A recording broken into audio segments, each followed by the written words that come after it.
Hello friends, வணக்கம் and welcome back to critics மோன். இன்னைக்கு நம்ம எந்த சீரிஸை பத்தி பேச போறோம்னு கேட்டீங்கன்னா, டச் மீ நாட் 2025ல தமிழ் டப்ல ஜியோ ஹாட் ஸ்டார்ல ரிலீஸ் ஆயிருக்கு. சீசன் 1ல மொத்தம் 6 எபிசோட்ஸ் இருக்கு. 3 மணி நேரத்துல ஒரே சிட்டிங்ல பார்த்து என்ஜாய் பண்ணலாம். ஒரு எபிசோடுமே 30 மினிட்ஸ்க்குள்ள ட்ரிம் ஆஃப் பண்ணி தான் பிரசென்ட் பண்ணிருக்காங்க. ஒரு கிரைம் த்ரில்லர் டிராமா சீரிஸ் தான்.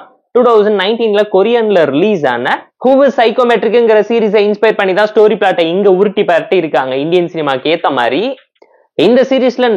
இந்த சீரிஸ்ல நவதீப் தீக்ஷித் ஏகப்பட்ட பேர் நடிச்சிருக்காங்க. சிம்பிளான ஒன்லைன் ஸ்டோரி என்னன்னு கேட்டீங்கன்னா, மாருதி அபார்ட்மெண்ட்ல நடந்த ஃபயர் ஆக்சிடென்ட்ல நிறைய பேர் இறந்து போறாங்க. அந்த ஃபயர் ஆக்சிடென்ட்ல தப்பிக்கக்கூடிய நம்ம கதையோட ஹீரோஸ் 2 பேருமே ஒன்னு சேர்ந்து பிரதர்ஸா ஒரு வீட்டுல வாழ ஆரம்பிக்கிறாங்க.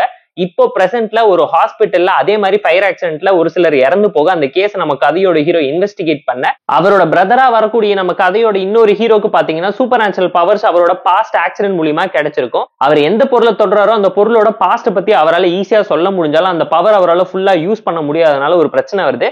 இந்த கேஸ் அவரோட பவரை வச்சு சால்வ் பண்ணணும்னு நினைக்கும் போது வரக்கூடிய பிரச்சனை என்ன, இந்த பிரசன்ட் அண்ட் பாஸ்ட்ல நடந்த ஃபயர் ஆக்சிடென்ட் ரெண்டுக்கும் நடுவில் இருக்கக்கூடிய கனெக்ஷன் என்னங்கிறத எக்ஸ்ப்ளோர் பண்ணாங்களா, இந்த சைக்கோமெட்ரிக் பவரை வச்சு இவங்க எவ்வளவு தூரம் கிரைம் த்ரில்லர் டிராமாவை எவால்வேட் பண்ணி விளையாண்டுருக்காங்கிறத இந்த படம் பார்த்து நீங்க தெரிஞ்சுக்கோங்க.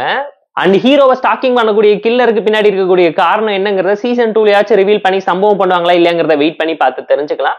தமிழ் டப்பிங் லிப்ஸிங் கூட ப்ராப்பரா நீட்டா இருந்துச்சு. பெர்ஃபார்மன்ஸ் வைஸ் குறை சொல்ல முடியாத அளவுக்கு எல்லாருமே பெர்ஃபெக்ட்டா என்கேஜிங்கான பெர்ஃபார்மன்ஸை சூப்பரா பிரசென்ட் பண்ணியிருந்தாங்க. ஸ்டோரி வைஸ் ஒரு நல்ல கண்டென்ட் உள்ள டிராமா தான். பட் கொரியன் டிராமாவை பார்த்து இன்ஸ்பயர் பண்ணி எடுத்திருந்தாலும் தமிழ் சினிமாக்கு ஏற்ற மாதிரி ப்ராப்பரான அடாப்ஷன் இல்லையோ நீங்களே ஃபீல் பண்ற லெவலுக்கு நிறைய சீன்ஸ் ரொம்ப டிராகிங்கா எடுத்து வச்சிட்டாங்க. ஸ்லோ பன் த்ரில்லர் டிராமா தான். பட் இந்த அளவுக்கு ஸ்லோவாவும் சிம்பிளாவும் இருக்க தேவையில்லைன்னு நீங்களே ஃபீல் பண்ற லெவலுக்கு தான் எடுத்துட்டு போயிருக்காங்க. காமெடி டிராமா ஸ்டைல்ல ஒரு கிரைம் த்ரில்லர் டிராமாவை ஹேண்டில் பண்ணிட்டாங்கன்னு ஃபீல் பண்ற லெவலுக்கு தான் ஒரு கமர்ஷியல் கலர்ஃபுல் கிரைம் த்ரில்லர் டிராமாவா இதை பிரசென்ட் பண்ணியிருந்தாங்க.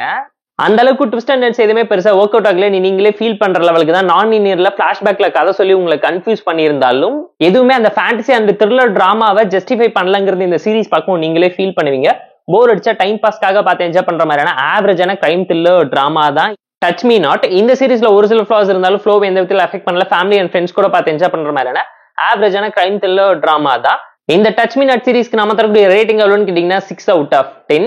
இந்த வீடியோ உங்களுக்கு பிடிச்சிருந்தா லைக் பண்ணி, கமெண்ட் பண்ணி, ஷேர் பண்ணி, சப்ஸ்கிரைப் பண்ணி சப்போர்ட் பண்ணி. இந்த வீடியோ பிடிக்கலாம் மறக்காம டிஸ்லைக் அடிச்சு கமெண்ட் பண்ணி. நம்ம டெலிகிராம் சேனலுக்கு லிங்க் டிஸ்கிரிப்ஷன்ல இருக்கு, ஜாயின் பண்ணிக்கோங்க. உங்களுடைய இமெயில் பிட்ஸ் உங்களுக்கு வந்துரும். Tata bye, see you and love you all.